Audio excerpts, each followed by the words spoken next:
En los sombríos pliegues de las montañas Ramapo de Nueva Jersey, donde las antiguas crestas de granito se unen a la persistent niebla de las tierras altas, se alza una fortaleza que pocos han vislumbrado. Un gigantesco coloso de piedra conocido como Skylands, un nombre que captura tanto sus elevadas ambitions como su ubicación sobre las nubes. No se trata simplemente de una mansión, sino de un monumento a una época en la que los titanes industriales toleran sus legados en las laderas de las montañas con la misma determinación implacable que aplicaron a la construcción de imperios que conectaban continentes mediante cables de cobre y ondas electromagnéticas. La historia comienza, como todos los grandes relatos estadounidenses sobre la ambición, con un hombre que vio más allá de los horizontes que limitaban la visión ordinaria. Clarence McKenzie Lewis, un nombre que se ha desvanecido en el susurro de la historia a pesar de haber atraído la atención de Wall Street y Washington por igual.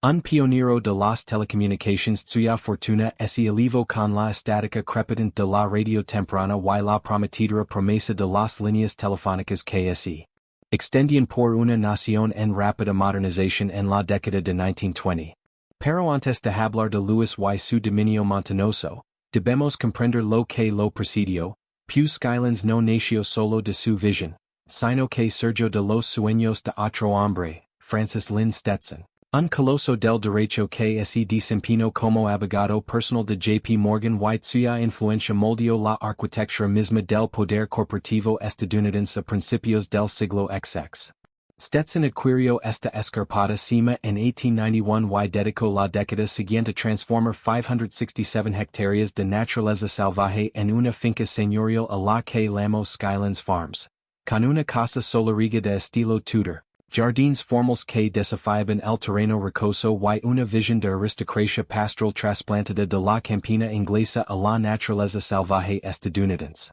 Que impulsa a un hombre que ya se encuentra en la cima del poder legal y financiero a invertir su fortuna en domar una montaña? Era el deseo de elevarse literalmente por encima de las masas codiciosas, de crear un reino donde el air mismo se sintiera enraizado y exclusivo, o era algo más profundo, una necesidad humana fundamental de imponer orden al caos, de demostrar dominio sobre la naturaleza misma, como si sumter el granito y el bosque pudiera, de alguna manera, validar el dominio ya ejercido sobre los mercados y los hombres? La finca de Stetson se convirtió en un laboratorio para esta ambición, pero fue su sucesor quien tomaría estas semillas y las cultivaría en algo mucho más audaz, algo que transformaría un refugio rural en una manifestación de la arrogancia de la era industrial que inspira admiración casi un siglo después. En 1922 aparece Clarence McKenzie Lewis, un hombre cuya fortuna no se construyó sobre la sólida tangibilidad del acero o el petróleo, sino sobre lo invisible.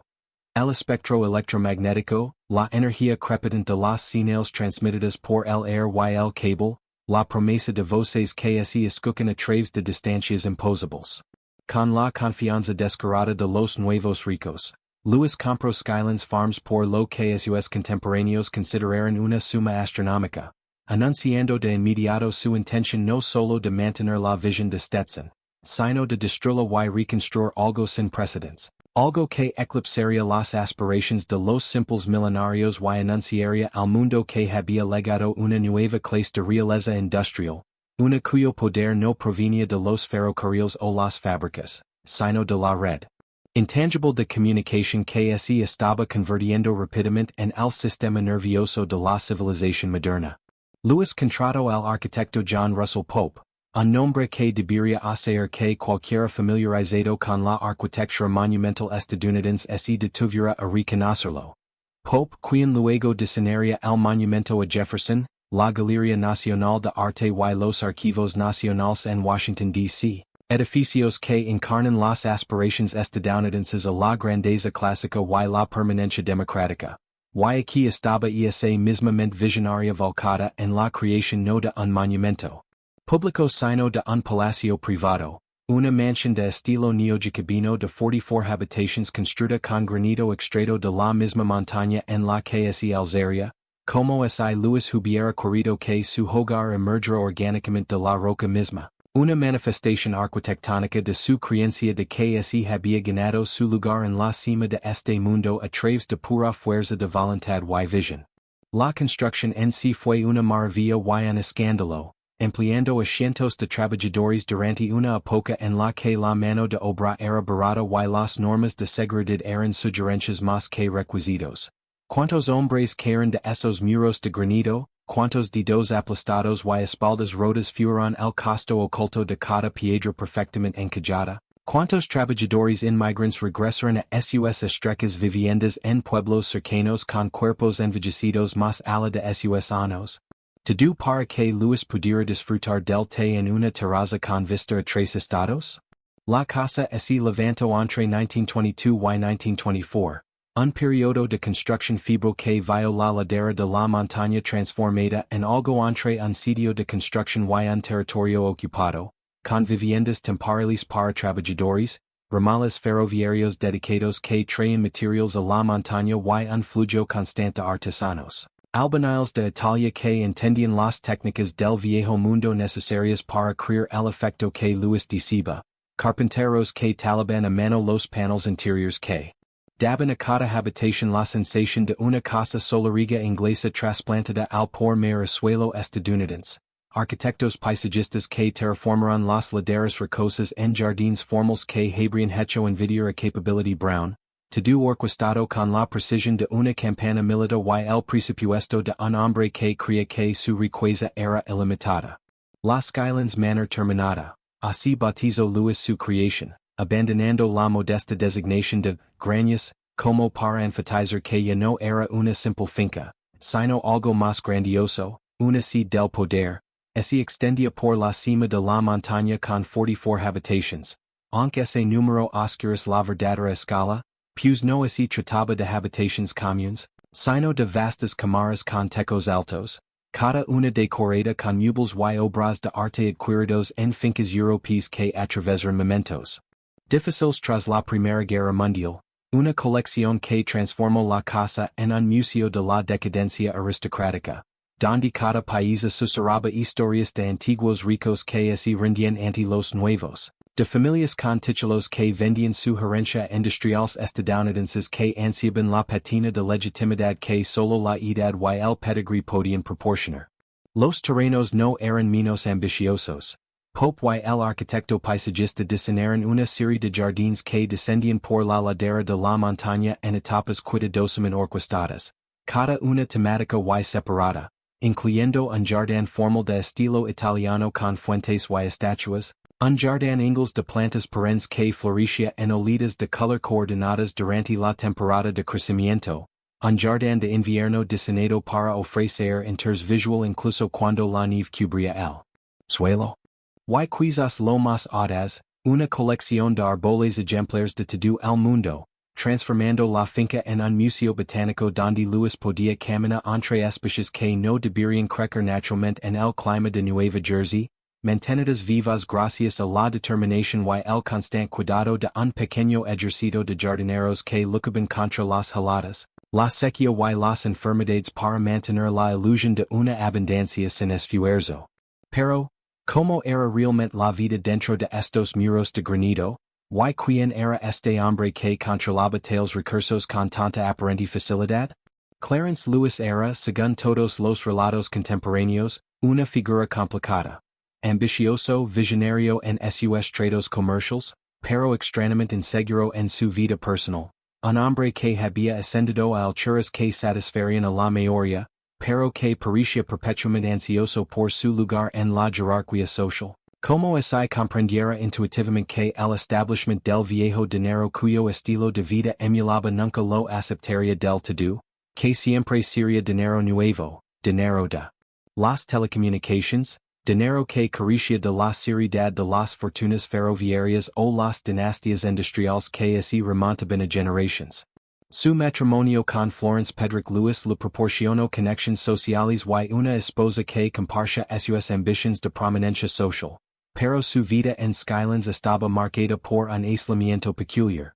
Ciertamente entretenían, organizando fiestas de fin de semana para socios comerciales y trepadores sociales, Pero los relatos contemporáneos sugieren que estas reuniones tenían una cualidad forzada. Como si Lewis siempre estuviera desempeñando el papel de señor de la mansión en lugar de habitarla de forma natural. Y uno si pregunta si los invitados, mientras bebían champán en terrazas con vistas a los valles cubiertos de nubes, percibían esta incomodidad fundamental, esta brecha entre la grandeza del entorno y la inseguridad del anfitrión. La casa requería un personal asombroso para mantener la ilusión de lujo sin esfuerzo. En su apogeo, Skylands empleó a más de 50 servientes, entre ellos mayordomos, criadas, cocineros, lacayos, jardineros, chauffeurs y varios roles especializados que a los estadounidenses modernos les costaría siquiera nombre.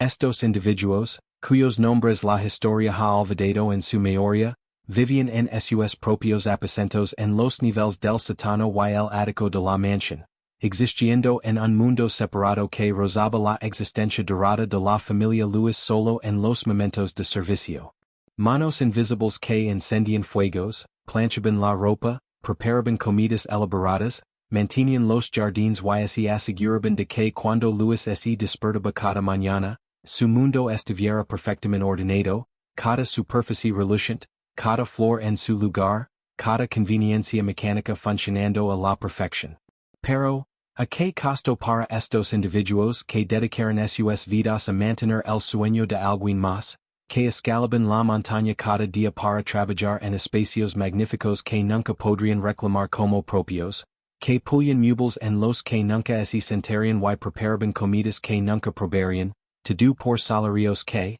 si bien quizás mejores que las alternativas disponibles para la clase trabajadora estadounidense de la década de 1920 eran, sin embargo, una miseria comparada con la riqueza que fluía a través del hogar al que servían. La fortuna de Lewis, cimentada en las telecomunicaciones, estaba íntimamente ligada a las revoluciones tecnológicas que transformaban la vida estadounidense.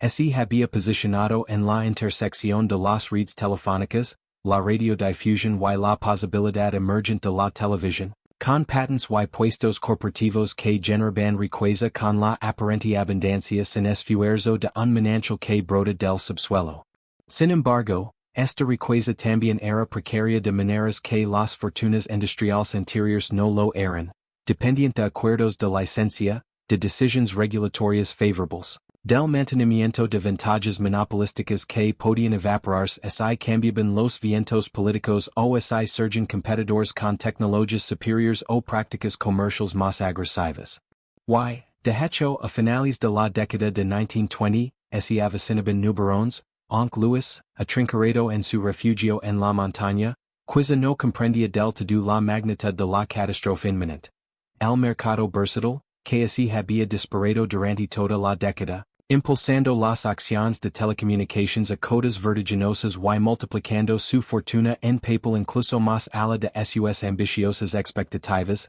se había distanciado peligrosamente de la realidad económica subyacente, una burbuja de especulación y apalancamiento que, inevitablemente, estalaría catastróficamente. El crack de 1929 no destruyó de inmediato a Lewis. Estaba demasiado bien posicionado, demasiado diversificado, demasiado cauteloso en algunos aspectos, pero inició la lenta erosión de su fortuna y, lo que es más importante, transformó el entorno social en el que se celebraban las exhibiciones extremas de riqueza en uno donde se convirtió en un lastre, donde el consumo ostentoso ya no era admirado sino resentido, donde mansions como Skylands empezaron a parecer menos logros y más obscenidades. Monumentos a la codicia y el exceso que habían lavado el país a la catástrofe económica. Sintió Lewis los vientos cambiantes mientras pasaba por sus jardines a principios de la década de 1930, mientras la depresión se agudizaba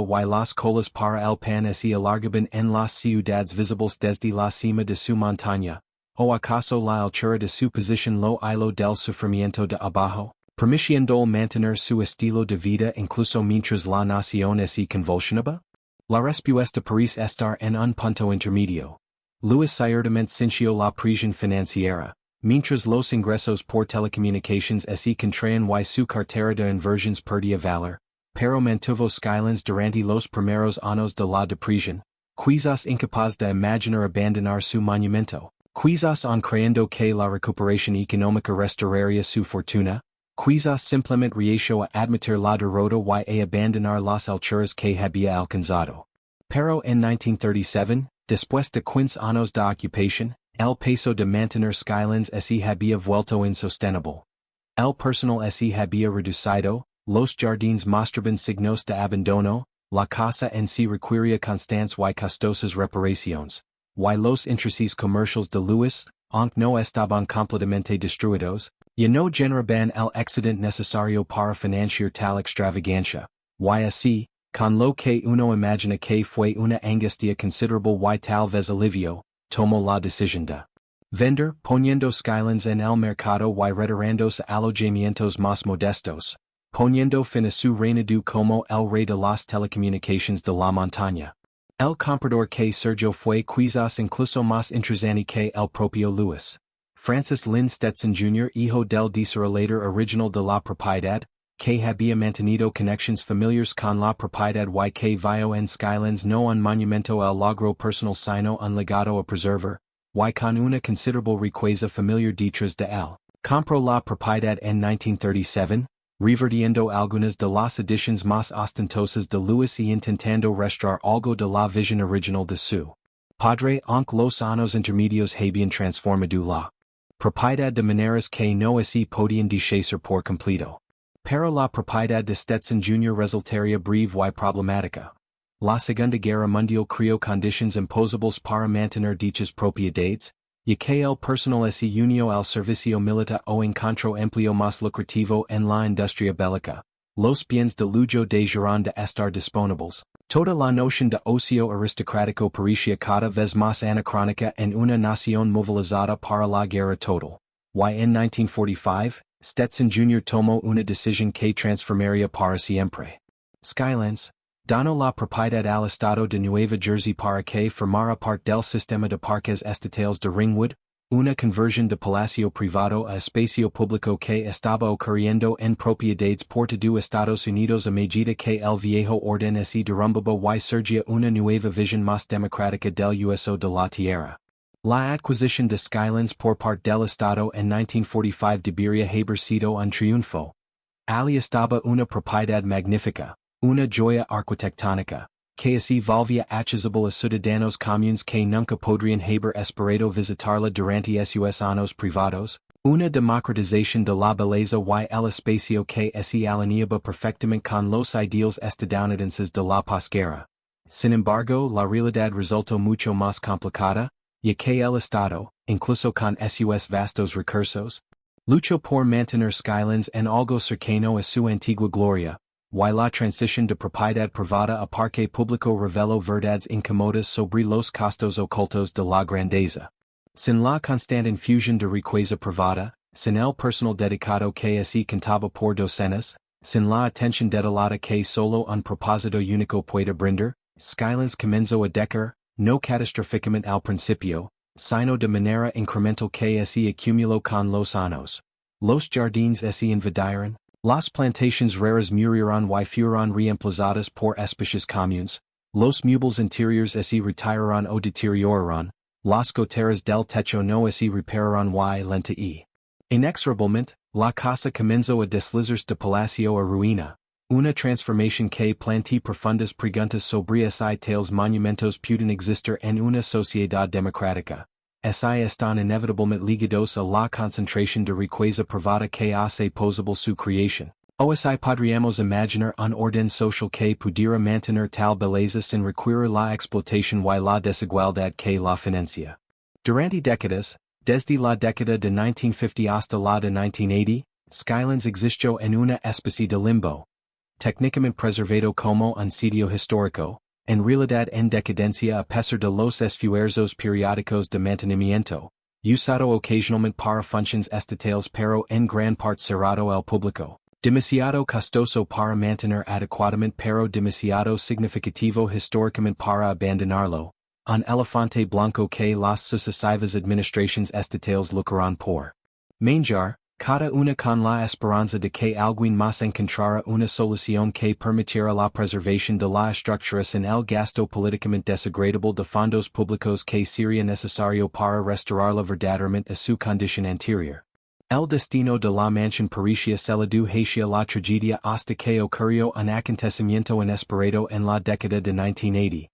Una creciente conciencia pública sobre la importancia botánica de la propiedad, ya que si bien la casa se había deteriorado, muchas de las raras plantations en los jardines de especímenes de Lewis habían sobrevivido, creando lo que los botánicos reconocieron como una de las colecciones más importantes de su tipo en el nordeste de los Estados Unidos, con árboles y plantas de Asia, Europa y Sudamérica que se habían adaptado al clima de Nueva Jersey de maneras que desafiaban las expectativas, creando un museo viviente de logros hortícolas que posiblemente era más valioso científicamente que la casa arquitectónicamente. Este reconocimiento impulsó la formación de la Asociación Skylands en 1976, una organización de voluntarios dedicada a preservar los jardines y, por extensión, la casa que los albergaba. Se trataba de un nuevo modelo. En hay propiedad privada en hay gestión estatal, sino una colaboración público-privada donde los voluntarios aportaban su trabajo y experiencia,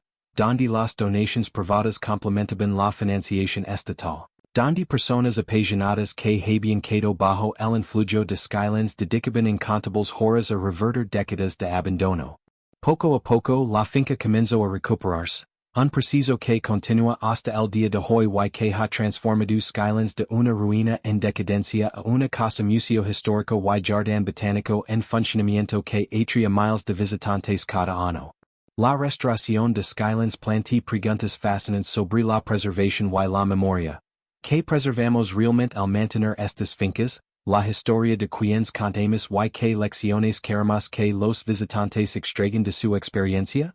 La interpretación actual de Skylands intenta equilibrar múltiples narrativas, celebrando los logros arquitectónicos y botánicos, a la vez que reconoce la extracción de riqueza y la explotación laboral que los hicieron posibles, honrando la artesanía y la visión, a la vez que cuestiona los sistemas sociales que concentran tales recursos en tan pocas manos, permitiendo a los visitantes experimentar la belleza y la grandeza, a la vez que incita a la reflexión sobre los costos, tanto humanos como ambientales, de tales monumentos. Al recorrer Skylands hoy, uno experimenta estas narrativas contrapuestas de maneras complejas. Los jardines restaurados son innegablemente magníficos, testimonio de la capacidad humana para crear belleza y trabajar con la naturaleza de maneras sofisticadas. Sin embargo, las placas y los materiales interpretativos recuerdan a los visitantes que estos jardines requirieron docenas de jardineros a tiempo completo durante la era Lewis,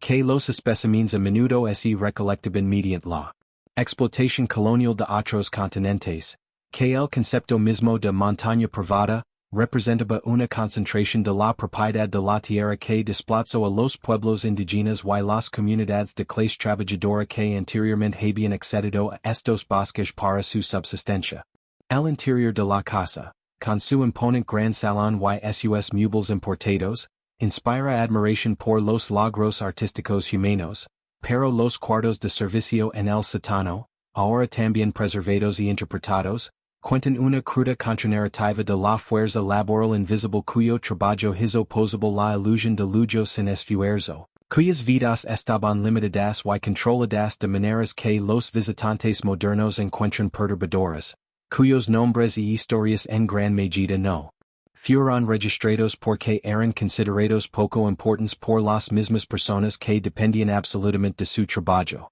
La industria de las telecomunicaciones que financió el reino montañoso de Lewis ha sufrido transformaciones revolucionarias desde la década de 1920.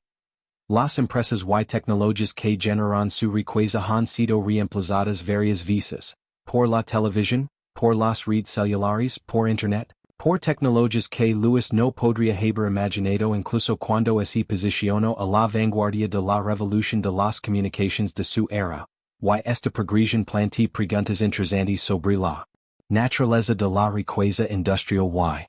el legado. A diferencia de las fortunas ferroviarias de los Vanderbilt o la riqueza petrolera de los Rockefeller, que así construyeron sobre tecnologías relativamente estables que dominarán durante generaciones. El imperio de las telecomunicaciones de Lewis así construyó sobre tecnologías inherentemente efímeras, sobre patents que expirarían y sistemas que así volverían obsoletos, lo que hizo que su fortuna fuera más precaria y su legado más dependiente del momento histórico específico que ocupó. Uno de los aspectos más conmovedores de la historia de Skylands es su completamente así ha olvidado a Clarence Lewis. A pesar de crear uno de los monumentos arquitectónicos más significativos de Nueva Jersey, a pesar de su importancia en la historia temprana de las telecomunicaciones, a pesar de su riqueza y ambiciones sociales, su nombre apenas así recuerda, y cuando la gente visita Skylands hoy, a menudo no sabe nada del hombre que lo construyó,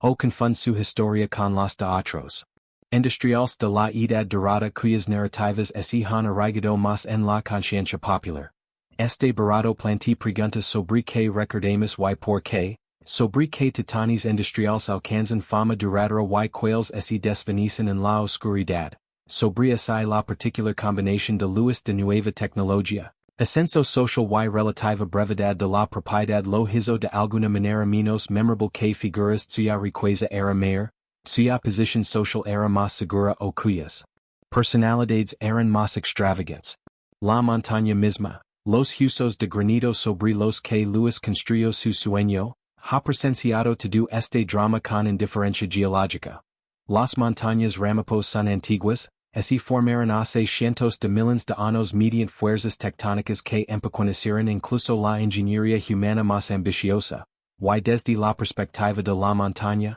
la ocupación de Lewis fue un mero momento, una breve perturbación de la superficie que ya ha sido parcialmente reclamada por el bosque que rodea sus jardines talados y de hecho, incluso en áreas donde la asociación Skylands no ha centrado los esfuerzos de restauración, la naturaleza ha comenzado el lento trabajo de barato, con raíces que agrietan los cimientos, con el clima desgastando la piedra, con los inexorables procesos de entropía que eventualmente, y así en décadas o siglos, devolverán incluso las construcciones humanas más sustanciales a la tierra de la que fueron extraídas. La vista desde las terrazas de Skylands sigue siendo extraordinaria. En días claros, los visitantes pueden ver tres estados, pueden observar cómo se desarrollan los sistemas climáticos y verán los valles de abajo, pueden experimentar algo de lo que Lewis debió haber sentido mientras inspeccionaba su dominio desde esta perspectiva elevada,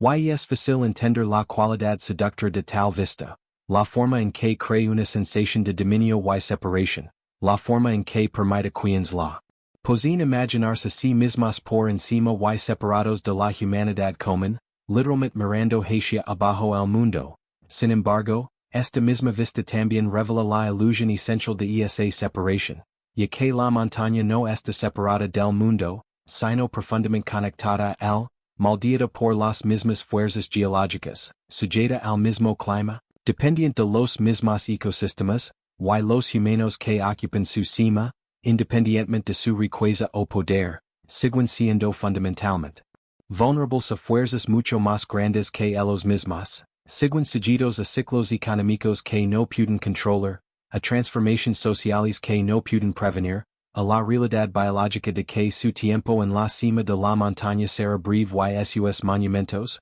por sustanciales que sean, eventualmente se derrumban. Hoy Skylands cumple múltiples funciones simultáneamente. Es un jardín botánico estatal de Nueva Jersey, que mantiene y expande las colecciones de plantas que Lewis estableció y las hace accesibles a investigadores y entusiastas. Es un museo casa histórica, que ofrece recorridos que interpretan la arquitectura y la vida doméstica de principios del siglo XX. Es un lugar popular para bodas y eventos, con los románticos muros de piedra y los jardines formales que brindan un telón de fondo para celebraciones contemporáneas que Lewis podría haber encontrado validantes y horrorosas, dependiendo de si su fantasma apreciaría el acceso democrático o lamentaría el uso comercial de su dominio privado. Es una instalación educativa, que alberga grupos escolares y talleres que enseñan todo, desde horticultura hasta historia y ecología de las montañas Ramapo.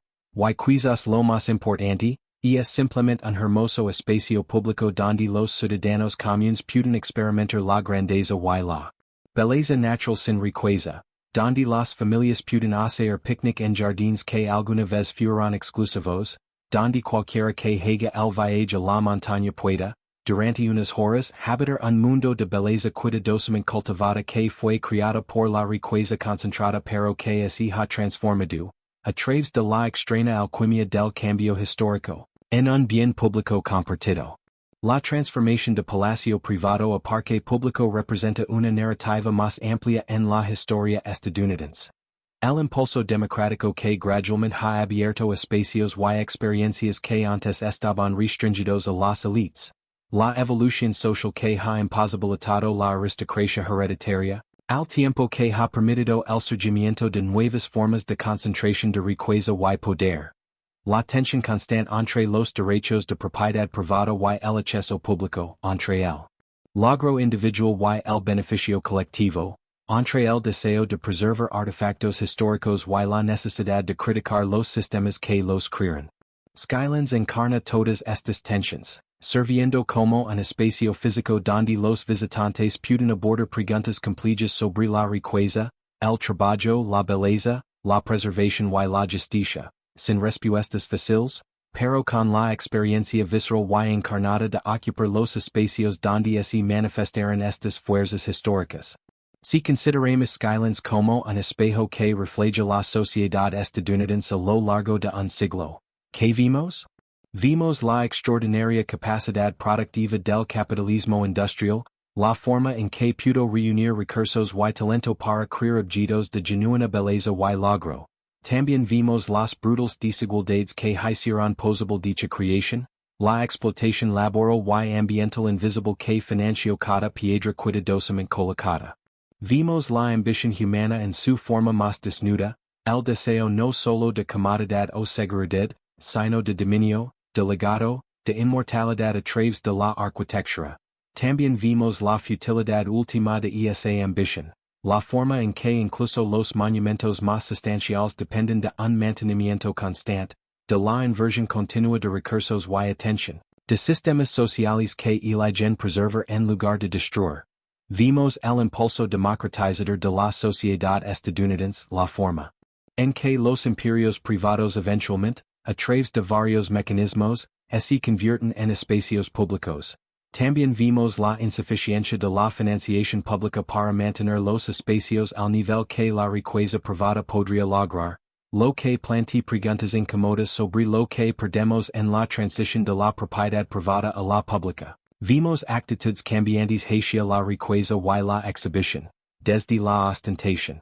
desvergonzada de la década de 1920 hasta el resentimiento de la era de la depresión hasta la ambivalencia contemporánea que simultáneamente critica la riqueza extrema y permanece fascinada por sus manifestaciones. Vimos la importancia de los voluntarios y las organizaciones sin fines de lucro en la preservación del patrimonio cultural. La forma en que los individuos apasionados pueden lograr la preservación que en las fuerzas puras del mercado en la acción pura del gobierno lograrían. Y vimos, en última instancia, el deseo humano de belleza, orden y significado, manifestado en un paisaje montañoso que antecede la humanidad y persiste mucho después de que la última piedra de Skylands Manor se haya derrumbado en pintorescas ruinas. Hoy, en las terrazas de Skylands, un siglo después de su construcción, las preguntas esenciales siguen sin resolverse. ¿Podemos preservar la belleza creada por sistemas injustos sin celebrarlos?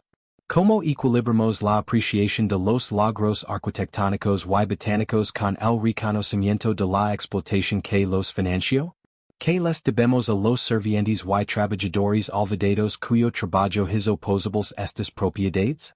¿Cómo mantenemos los costosos sitios históricos en una sociedad democrática con recursos públicos limitados? ¿Qué lecciones deberían extraer los ricos contemporáneos de las historias de lugares como Skylands? ¿Qué sus monumentos eventualmente se convertirán en espacios públicos? ¿Qué sus legados serán reinterpretados a través de perspectivas que escapan a su control? Que el intento de lograr la permanencia mediante la arquitectura es en última instancia inútil o, por el contrario, Que dicas monumentos se alcanzan una especie de inmortalidad incluso si olvida a sus propietarios originales y los significados atribuidos a sus creations se transforman hasta quedar irreconocibles? Las redes de telecomunicaciones que construyeron la fortuna de Lewis han evolucionado hasta convertirse en Internet, que ahora conecta a miles de millones de personas en todo el mundo, creando nuevas fortunas que hacen que la riqueza de Lewis parezca pintoresca,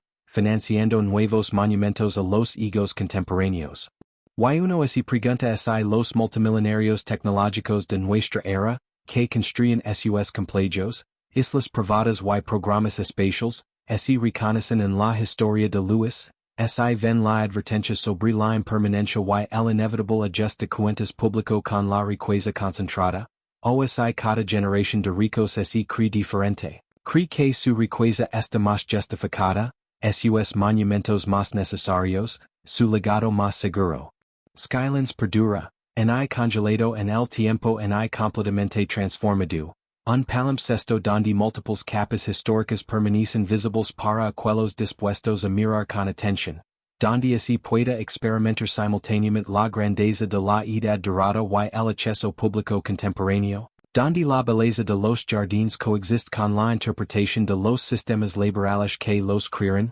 donde el logro arquitectónico celebra incluso cuando critica el orden social que lo produjo y en esta existencia compleja, a veces contradictoria, Skylands ofrece algo más valioso que la simple preservación o la simple condena.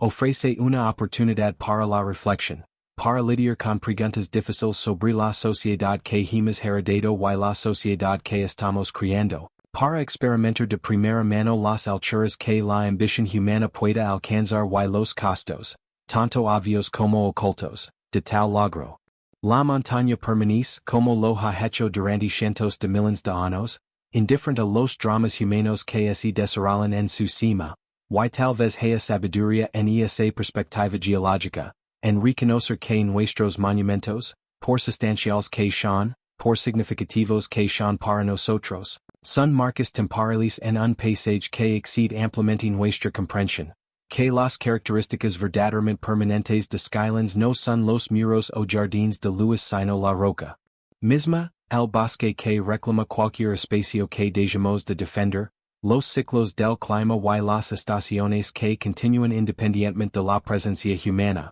y sin embargo, este reconocimiento de la impermanencia no necesita conducir al nihilismo o la resignación, sino más bien a una apreciación más profunda de la belleza y el significado que creemos durante nuestra breve ocupación, a la gratitud de que alguien haya pensado en preservar esta manifestación particular de la aspiración humana para que nosotros, un siglo después, podemos caminar por sus senderos y sentarnos en sus jardines y permitir que nuestras mentes divaguen a través de preguntas de riqueza y poder y belleza y justicia que no tienen respuestas finales pero recompensan la pregunta. La cuestión de qué representa Skylands para los visitantes contemporáneos que llegan por las sinuosas carreteras de montaña no puede separarse de sus propias relaciones con la riqueza, el trabajo y la aspiración. Una familia de clase media que liga al estacionamiento en su modesto sedán experimenta la propiedad de manera diferente a un empresario tecnológico que liga después de haber cerrado una ronda de financiación por valor de millones,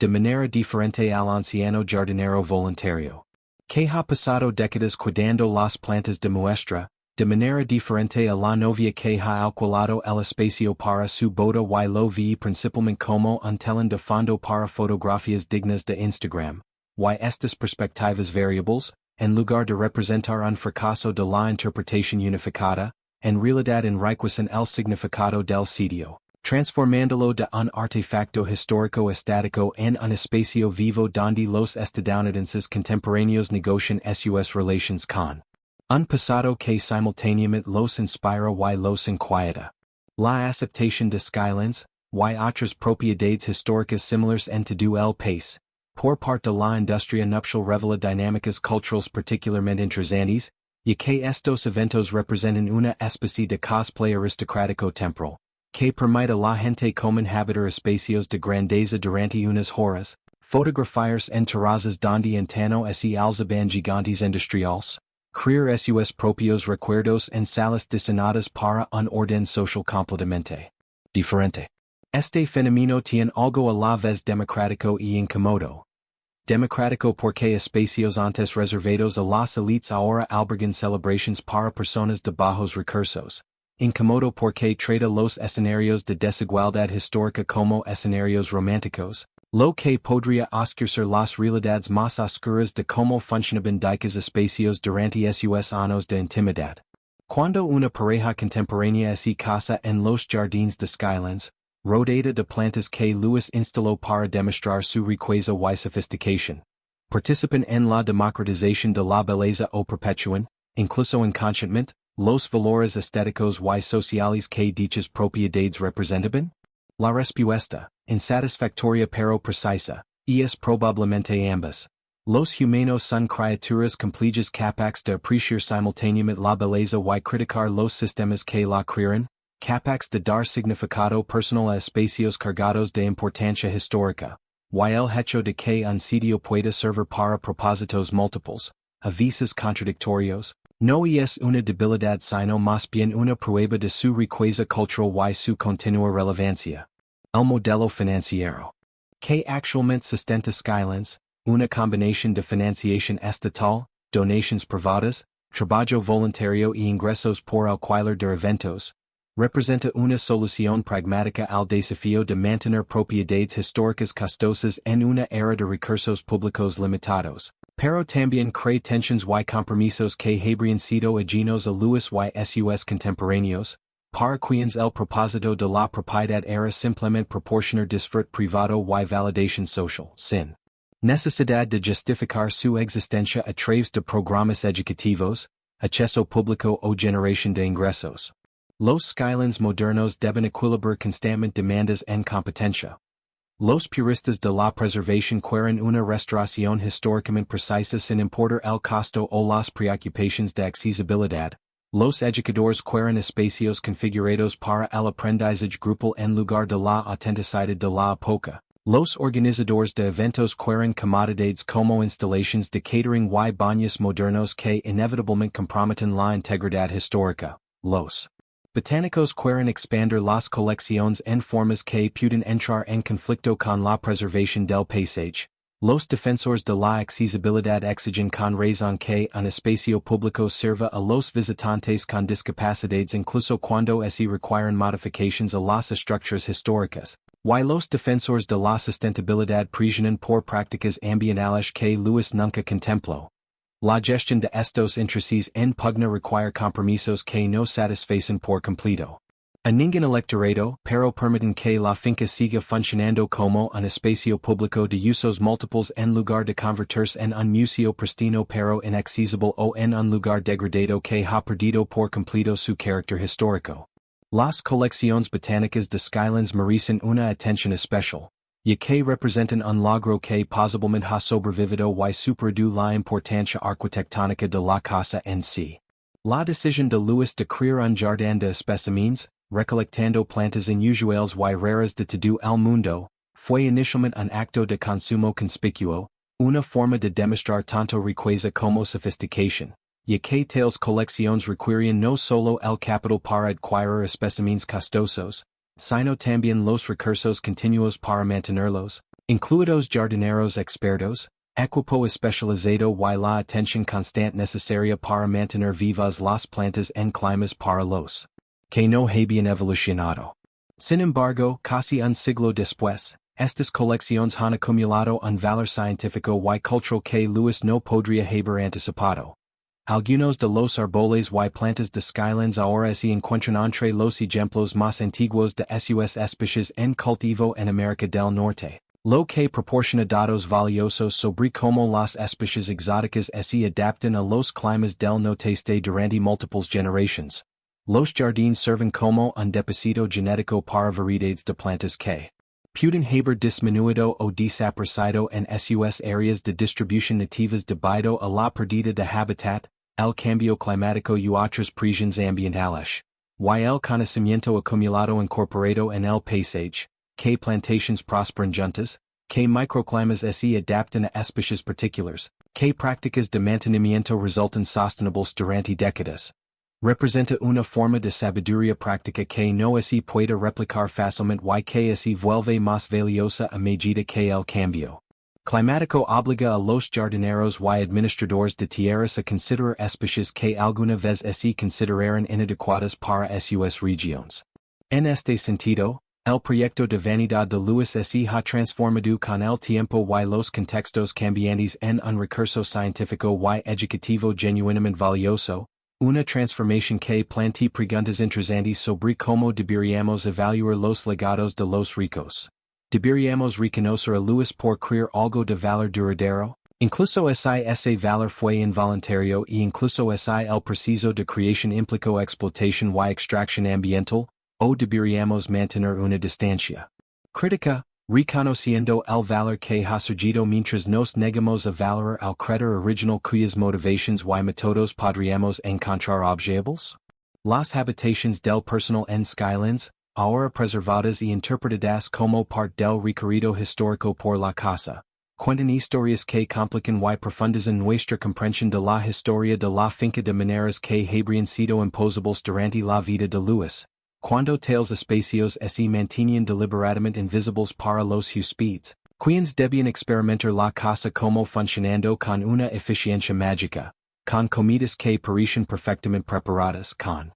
habitaciones limpias y chimeneas encendidas sin ninguna intervención humana visible, con la extensa mano de obra requerida para mantener la finca cuidadosamente oculta tras puertas de pano verde y escaleras de servicio que permiten al personal moverse por la casa sin el encuentro con familiares o invitados. La decisión contemporánea de abrir estos espacios a los visitantes, de contar las historias de cocineros, criadas y jardineros junto con las de propietarios y arquitectos, representa un giro historiográfico hacia una historia social que valora las experiencias de la gente común, que reconoce que cualquier comprensión completa del funcionamiento de estas fincas debe tener en cuenta a los trabajadores cuyo trabajo las hizo posibles. El contraste entre los grandes espacios públicos y las estrechas y utilitarias dependencias del personal es marcado y deliberado, diseñado para provocar la reflexión sobre el coste humano de la grandeza, sobre la desigualdad radical que caracterizaba incluso a los hogares supuestamente ilustrados,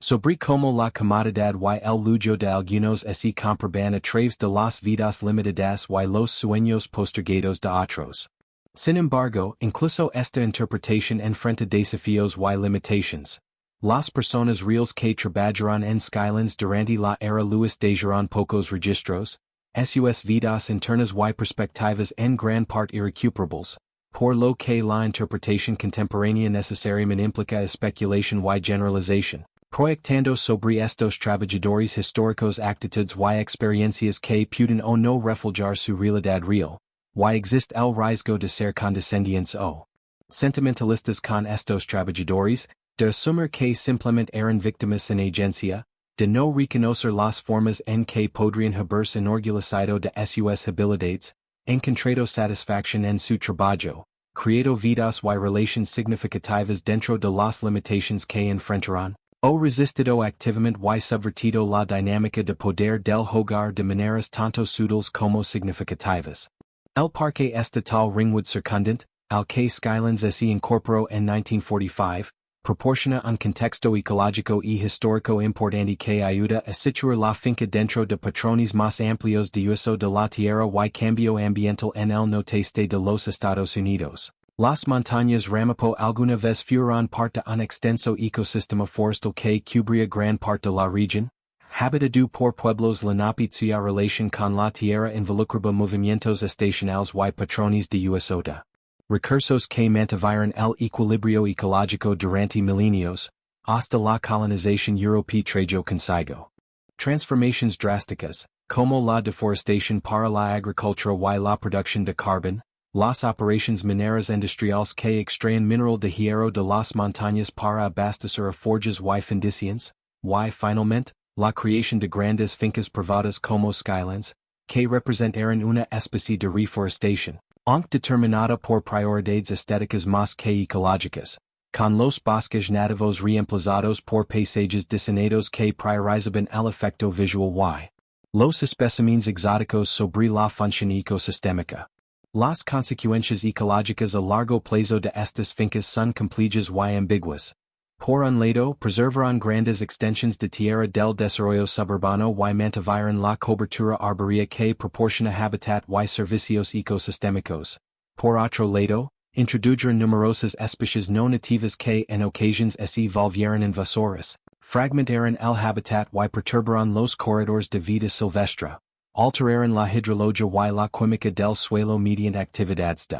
paisajismo y encarnaron una visión de la naturaleza como algo que debe controlarse y organizarse para el disfrute humano, en lugar de algo con un valor intrínseco independiente de los propósitos humanos. La gestión contemporánea de Skylands debe lidiar con estos legados, decidiendo que plantaciones no autóctonas mantener como históricamente significativas y cuales eliminar como ecológicamente problemáticas, determinando cómo equilibrar la preservación de los paisajes diseñados con la restauración de los ecosistemas nativos, considerando cómo el cambio climático ya está alterando que especies pueden sobrevivir en los jardines y lo que eso significa para las estrategias de gestión a largo plazo. La experiencia de visitar Skylands en una brumosa mañana de otoño, cuando la montaña está envuelta en nubes y los muros de piedra emergen de la niebla como algo de una novela gótica. Cuando los árboles ejemplares revelan sus colores otoñales en tonos apagados y misteriosos y los jardines adquieren una belleza melancólica que parece encarnar el paso del tiempo mismo,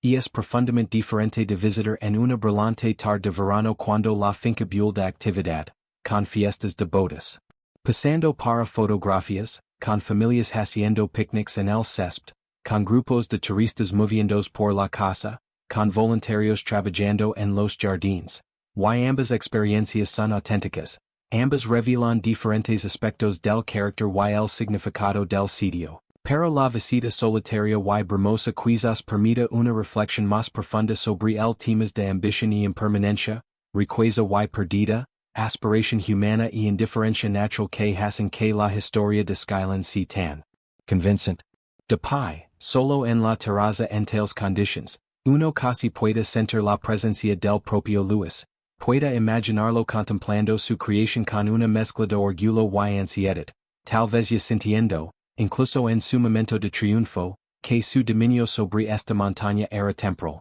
que las fuerzas que lo habían elevado también podían destruirlo, que las líneas de telégrafo y teléfono que se extendían por los valles de abajo, hilos invisibles de energía electromagnética que habían hecho su fortuna, ya estaban siendo reemplazadas por nuevas tecnologías que harían obsoleto su modelo de negocio, y tal vez en esos momentos de claridad comprendió lo que la montaña siempre había sabido. Que las construcciones humanas por impresionantes que